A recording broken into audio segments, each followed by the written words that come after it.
우리는 계속해서 2000년 전에 오신 주님의 은혜에 감사하면서 다시 오실 주님을 기다리는 대림절 절기를 보내고 있습니다.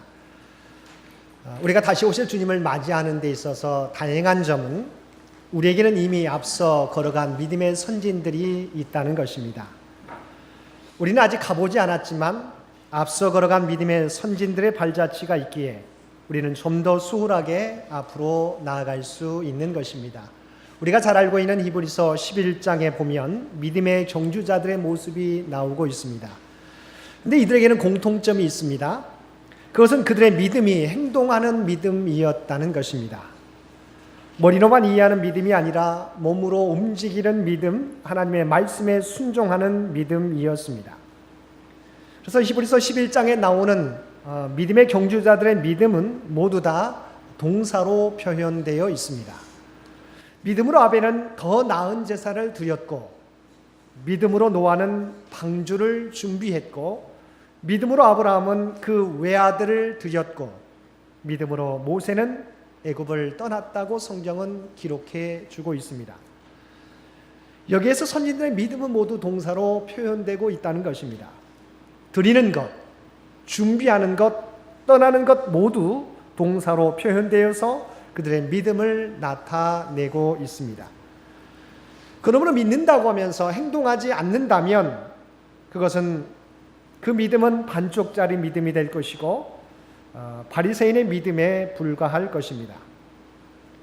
우리가 주님을 맞이하기 위해서는 우리 앞서간 믿음의 선진들처럼 아는데 그치는 믿음이 아니라 행동으로 옮기는 믿음으로 변화되어야 할 것입니다. 하나님 앞에, 하나님 말씀 앞에 나의 고집을 꺾고 내 잘못된 태도를 버리는 것으로부터 출발해야 할 것입니다. 그래서 주님의 길을 예비했던 세례 요한이 무엇이라고 외쳤습니까? 회개하라, 천국이 가까이 왔느니라고 외쳤던 것입니다. 주님을 맞이하기 위해서 우리가 먼저 해야 할 일은 벗어버려야 할 죄의 모습들을 우리가 벗어버리는 것입니다. 이번 대림절 절기가 참으로 내 자신의 모습을 돌아보고 주님의 모습을 닮아가는, 다시 오실 주님을 온전히 준비하는 복된 시간이 되시기를 바랍니다. 그러면 구체적으로 우리가 주님을 맞이하기 위하여서 무엇을 준비해야 하겠습니까? 첫 번째, 주님을 맞이하기 위해서 나에게 초점을 맞추는 삶에서 주님께 초점을 맞추는 삶으로 변화되어야 할 것입니다. 주님을 맞이하기 위해서는 나에게 초점을 맞추는 삶에서 주님께 초점을 맞추는 삶으로 변화되어야 합니다. 사람들이 회개하라, 천국이 가까이 왔느니라 외치는 세례 요한에게 와서 물었습니다. 내가 그리스도냐? 내가 엘리야냐? 내가 하나님의 선지자냐라고 세례 요한에게 물었습니다. 왜냐하면 그 말씀이 담대한 하나님의 말씀이었기 때문입니다. 세례 요한의 대답은 무엇이었습니까? 우리가 함께 읽은 본문 23절 말씀에 나와 있습니다. 이르되 나는 선지자 이사야의 말과 같이 주의 길을 곧게 하라고 광야에서 외치는 자의 소리로라 하니라. 세례 요한은 자기를 단지 이사야 선지자가 예언한 광야에서 외치는 자의 소리에 불과하다고 대답하였습니다. 자신은 예수 그리스도를 세상 가운데 전파하는, 알리는 소리에 불과하다는 것입니다. 주님의 길을 예비하는 자에 불과하다는 것입니다. 요한의 외침은 자꾸만 사람들이 자기를 주목하니까 자신을 주목하지 말라고 말하고 있는 것입니다. 그러면서 이 세례 요한은 누구를 말하고 있습니까? 누구를 보라고 말씀하고 있습니까? 29절 말씀입니다. 보라, 세상 죄를 지고 가는 하나님의 어린 양이로다라고 자신이 아니라 예수 그리스도를 주목하라고 이야기하고 있습니다. 심지어 세례 요한은 자신과 예수님을 비교하면서 뭐라고 고백합니까? 나는 그의 신발끈을 풀기도 감당하지 못하는 사람이다라고 자신을 낮추고 있습니다. 사도행전 3장에 보게 되면 베드로가 성전 미문에 앉아있는 날 때부터 걷지 못하는 장애인을 고치는 내용이 나오게 됩니다. 이 놀라운 기적을 본 많은 사람들이 그 기적을 행한 베드로를 주목하게 되었습니다. 이때 베드로의 고백이 무엇이었습니까? 사도행전 3장 12절 말씀입니다. 베드로가 이것을 보고 백성에게 말하되 이스라엘 사람들아, 이 일을 왜 놀랍게 여기느냐? 우리 개인의 권능과 경건으로 이 사람을 걷게 한 것처럼 왜 우리를 주목하느냐? 날 때부터 걷지 못하는 자를 일으켜낸 것은 내가 아니라 바로 주님이신 것을 그는 고백하고 있는 것입니다. 그래서 16절에서 다음과 같이 그는 고백하였습니다. 그 이름을 믿음으로 그 이름이 너희가 보고 아는 이 사람을 성하게 하였나니 예수로 말미암아 난 믿음이 너희 모든 사람 앞에서 이같이 완전히 낫게 하였느니라. 베드로가 분명히 성전 미문에 앉아있는 날 때부터 걷지 못하는 사람의 손을 붙잡고 일으켜 주었어요. 그런데 베드로는 뭐라고 말씀합니까? 내가 이 기적을 행한 것이 아니라 이 기적의 이름 예수 그리스도의 이름으로 이 사람이 완전히 낫게 되었다고 주님을 고백하고 있는 것입니다. 우리가 사도행전을 볼 때마다 성령의 능력이 뜨겁게 나타나고 하나님의 구원의 능력이 역사하는 것처럼 느껴지는 것은 무엇 때문일까요? 사도행전을 우리가 성령행전, 교회행전이라고 말합니다. 그곳은 성령의 능력이 뜨겁게 나타나고 있어요. 그 이유는 그들이 자신을 드러내는 것이 아니라 오직 주님을 드러내고 있기 때문입니다.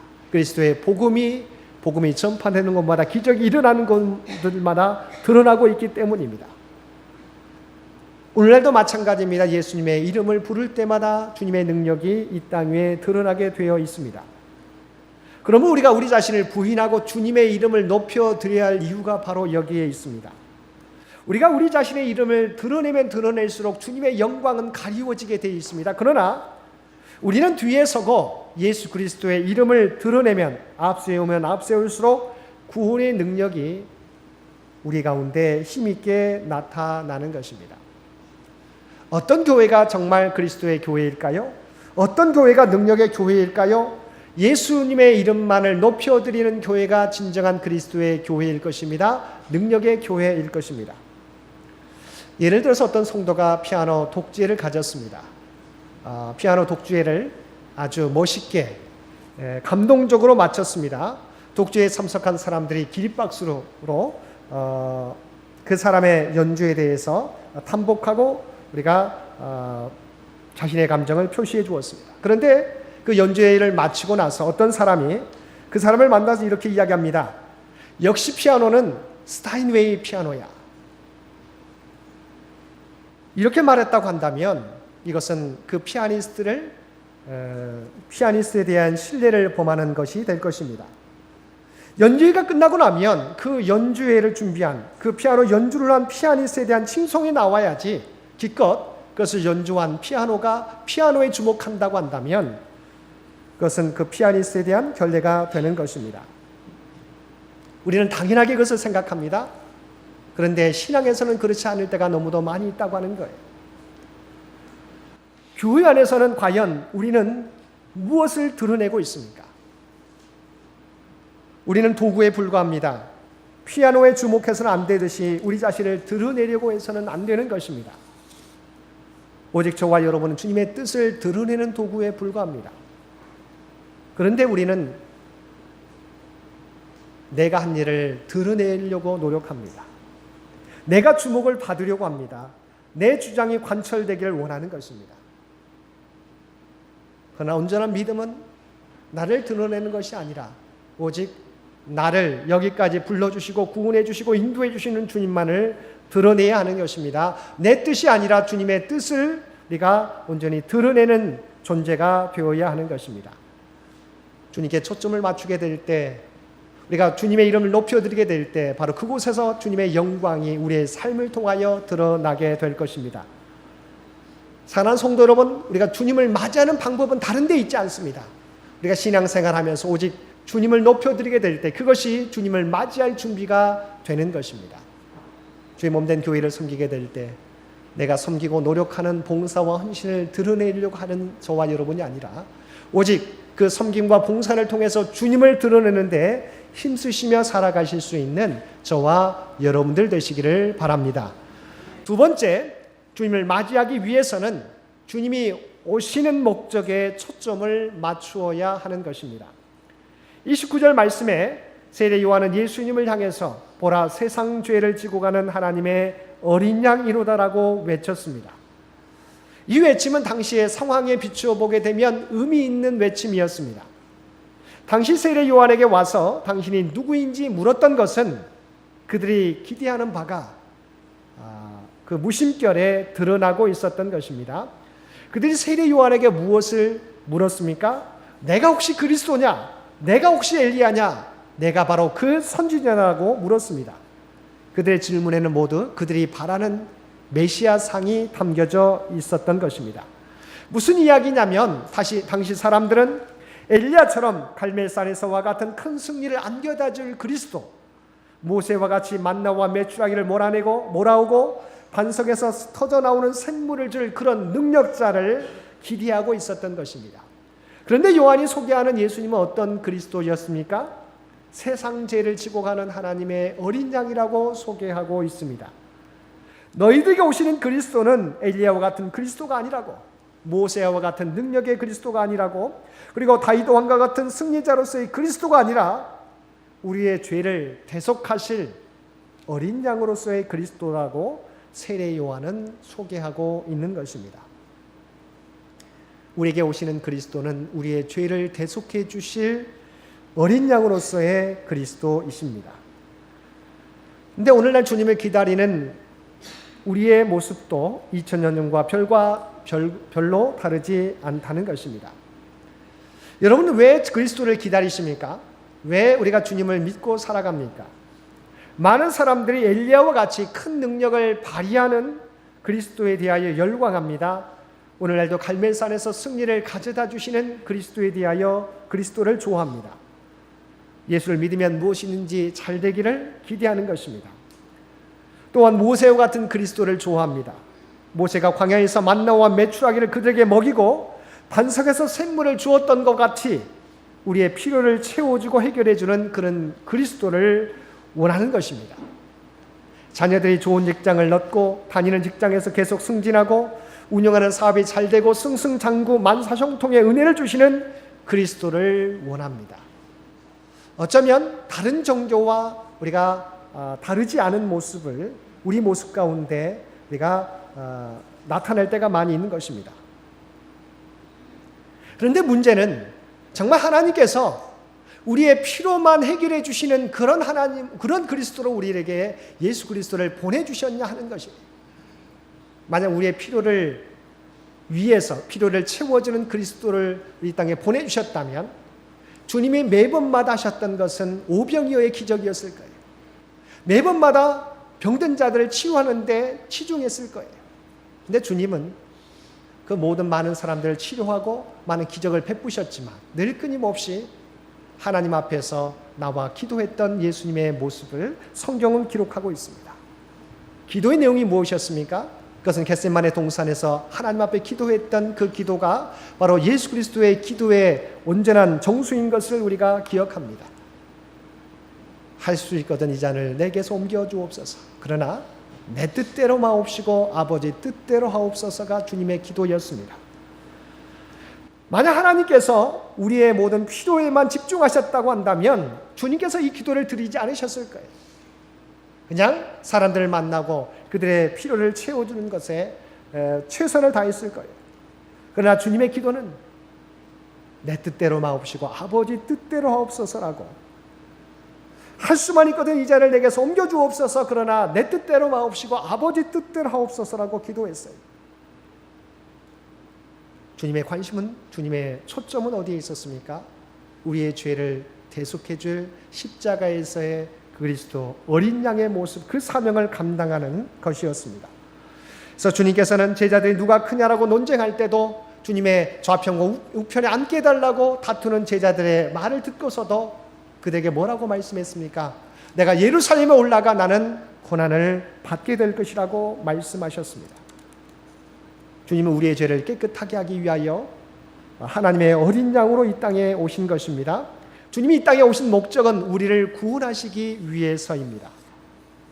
만약 주님께서 다른 목적이 있으셨다면 주님께서 승천하시기 전에 우리에게 지상명령을 내리시지는 않으셨을 것입니다. 주님의 이름으로 귀신을 쫓아내라고, 주님의 이름으로 병자를 고쳐내라고 말씀하셨을 거예요. 그런데 주님은 아버지와 아들과 성령의 이름으로 세례를 베풀고 내가 너에게 분부한 모든 것을 가르쳐 지키게 하라고 말씀해 주셨던 것입니다. 그러므로 세례 요한은 이 예수 그리스도를 가리켜서 세상 죄를 지고 가는 하나님의 어린 양이라고 예수님에 대해서 소개해 주었던 것입니다. 우리가 주님을 기다리면서 혹여 우리가 주님을 믿는 이유가 내 삶의 문제를 해결해 달라고 하는 믿음이었다면 우리는 주님을 믿는 목적이 바뀌어져야 할 것입니다. 주님이 이 땅에 오신 목적은 우리의 죄 사함과 구원에 있는 것입니다. 우리가 그리스도를 믿고 구원받아 주님의 모습을 닮아가고 주께서 맡겨주신 사명을 감당하게 되면 그것이 우리에게 주께서 원하시는 거예요. 그리고 또한 우리가 그 사명을 감당하게 될 때 주께서 뭐라고 약속해 주셨습니까? 너희는 먼저 그의 나라와 그의 의를 구하라. 그리하면 이 모든 것을 너희에게 더해 주신다고 말씀해 주고 있어요. 사실은 우리는 복과 승리와 만사 형통을 우리가 얻기 위하여 우리가 믿음 생활을 하는 것처럼 보여지지만 그러나 우리의 믿음의 목적은 구원이고 또한 주님의 사명을 감당하는 것입니다. 사실은 우리가 바라는 복과 은혜와 만사 형통의 삶은 우리가 주님의 뜻대로 살아가게 될 때 바로 주님께서 더불어 주시는 부차적으로 주시는 은혜라고 하는 거예요.